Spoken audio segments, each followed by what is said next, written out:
الصريح يسعك الفضاء الرحيب الفسيح. السلام علیکم ورحمۃ اللہ وبرکاتہ۔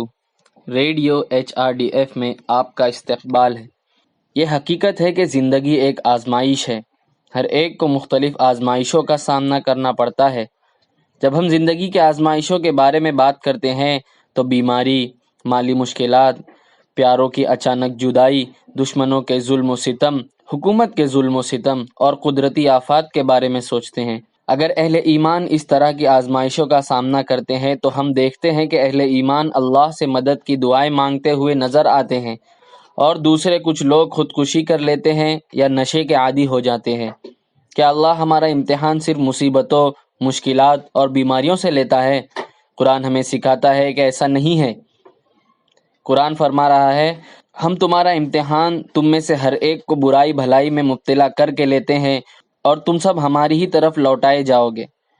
جو لوگ آفات کے وقت اللہ کی طرف رجوع کرتے ہیں اور جب وہ اس کے فضل کی طرف لوٹتے ہیں تو متکبر اور سرکش ہو جاتے ہیں۔ ہمیں یہ نہیں بھولنا چاہیے کہ کل ہمیں اللہ کے سامنے اپنی ہر نعمت کا جواب دینا ہے۔ دنیا کی نعمتوں کو حاصل کر کے اللہ کو نہ بھولیں۔ اگر ہم ایسے کریں گے تو وہ بھی ہمیں بھول جائے گا۔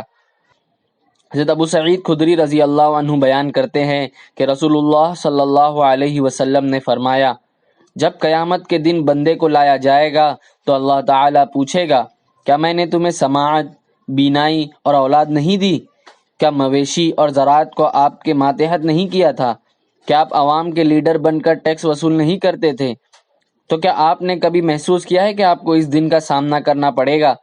وہ کہے گا نہیں، اور اللہ فرمائے گا، آج میں نے تم کو بھلا دیا جیسا کہ تم نے مجھے اس وقت بھلا دیا تھا۔ نبی کا یہ کلام مادی زندگی کی آسائشوں میں بھول جانے والوں کو ایک سخت تنبیہ ہے۔ امام شافعی علیہ الرحمہ اپنی روزانہ کی دعا میں کہا کرتے تھے کہ اے اللہ مجھے کوئی ایسی نعمت نہ دے جس کی وجہ سے میں تجھے بھلا دوں۔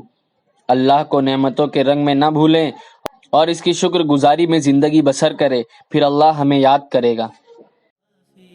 الصريح يسعك الفضاء الرحيب